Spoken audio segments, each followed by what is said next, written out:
The laziest start ever on my 600 pounds life. Lock in. This one's legendary. Penny Segar, the queen of excuses, the empress of inaction, the literal princess of the bed. If laziness were a competition, Penny wouldn't just win. She refused to collect the trophy because someone else could bring it to her bedside. We're talking about a woman who used puppy training pads to go to the bathroom in her own bed.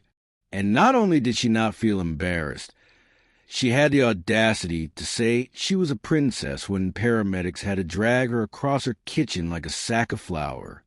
If you ever tried watching an episode of My 600 Pounds Life, you know it's like peering into a nightmare of real-life consequences. It's not about judging people.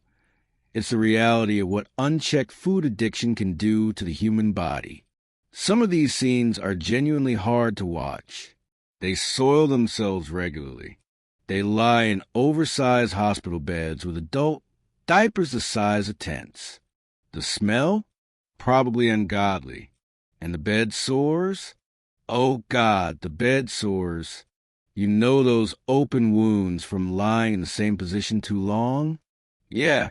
One guy had a flesh fold the size of a Thanksgiving turkey just hanging off his thigh.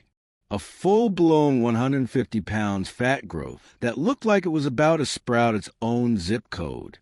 And when they cut it open, it looked like they were slicing into a block of raw, unsalted butter. The surgeon, unfazed, deadpan, lifts this greasy blob like it's just another Tuesday, says, "We removed a 50 pounds mass. Hopefully, this helps her recovery." AI core voice, dead serious. But here's what really grinds my gears. These people are given every resource: surgery, dietitians, physical therapy, emotional support, and still, some refuse to change. Last time you were 570 pounds. Now you're 6'10". What happened? I don't know. Come on. They're literally on a show designed to save their lives. They get world-class bariatric care. Doctors pull out miracle surgeries. And yet, they gain more weight? And here's the kicker. They can't even walk. So how are they eating so much? Uber Eats, DoorDash, food delivery madness. They're summoning fried chicken and 3-pound burgers from their phones like it's fast food necromancy. Their bed becomes their world. Bathroom? In the bed. Kitchen? Still the bed. Dining table? You guessed it, the bed. And look, I do feel bad when I see a 6-year-old who's already morbidly obese. That's not their fault. That's bad parenting 101. You don't feed your kid 6,000 calories a day and call it love. Even the Rizzler, yeah, he's chubby, but he's got that lovable energy. He just needs a bit of a diet and a lot of movement. But back to Penny, she wasn't just heavy. She was delusional combative and had zero interest in getting better. A walking, laying contradiction. Refusing every step of the recovery plan while blaming everyone else. If Dr. Now's eye rolls could kill, she'd be 6 feet under just from his glance. Final verdict. Penny Segar is not just the laziest person to appear on My 600 Pounds Life. She's a full-blown mythical boss level in the game of denial.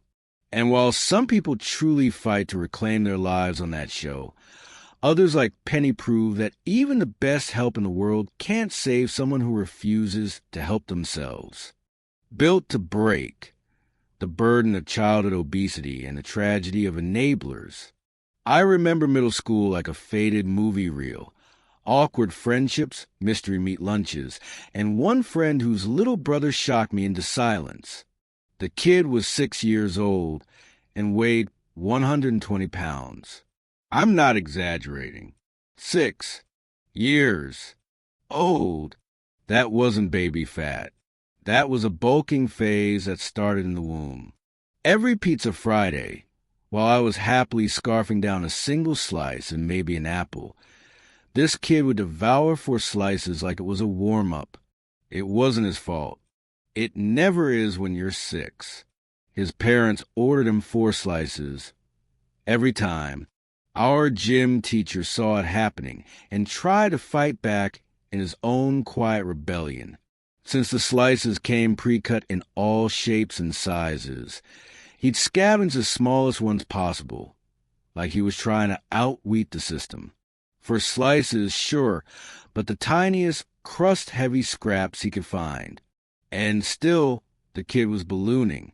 He was a living example of what happens when no one steps in. It wasn't pizza.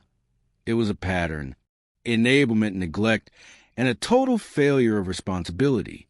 This is the same story we see unfold on my 600 pounds life. Again and again. It's not just some of the cast who have dark backstories. It's all of them. Nobody wakes up weighing 600 pounds. That's a decade-long mission of eating beyond the human body's capacity every single day. It's not just obesity. It's generational trauma, emotional escape, and people feeding addictions like they're handing out hugs. Take Penny, for example. By 22, she weighed over 300 pounds, gaining 20 to 30 pounds every year since childhood. Her life was a tragedy on repeat. Her sisters recalled abuse so frequent and severe that Penny, the eldest, would take the beatings so her younger siblings didn't have to. In the absence of love, she turned to food. It became her medicine, her comfort, her escape. But the dose kept increasing. When she grew up, she didn't heal. She just kept eating. Penny eventually had a partner, Edgar, who, through some twisted sense of love or guilt, became her full-time caregiver and part-time enabler. It wasn't always like that. It started like most romances. Some laugh, some love, a new home. But then 400 pounds became 500, 600. Then she stopped walking. And yet, Edgar kept bringing her food.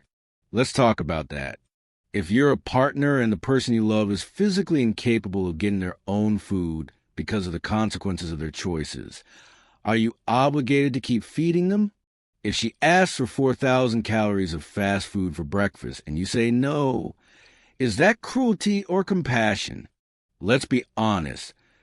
It's not love to keep delivering the very thing that's killing someone. It's a slow-motion suicide pact. And yet, this happens over and over because no one wants to be the villain, because telling someone no feels crueler than watching them die. And here's the harsh reality. Once someone is 600 pounds, they are not mobile. They don't walk to the fridge. They don't drive to the store. Someone is feeding them. Someone is actively participating in their destruction every single day. At that level of obesity, the body doesn't even store fat normally anymore. It creates grotesque mounds, foreign shapes that protrude in places fat was never meant to go. These aren't just big people. These are individuals whose organs, joints, and skin have given up trying to function normally. You don't reach that point with just bad habits. You reach it through years of unchecked trauma, systemic failure, and toxic caregiving. And the worst part?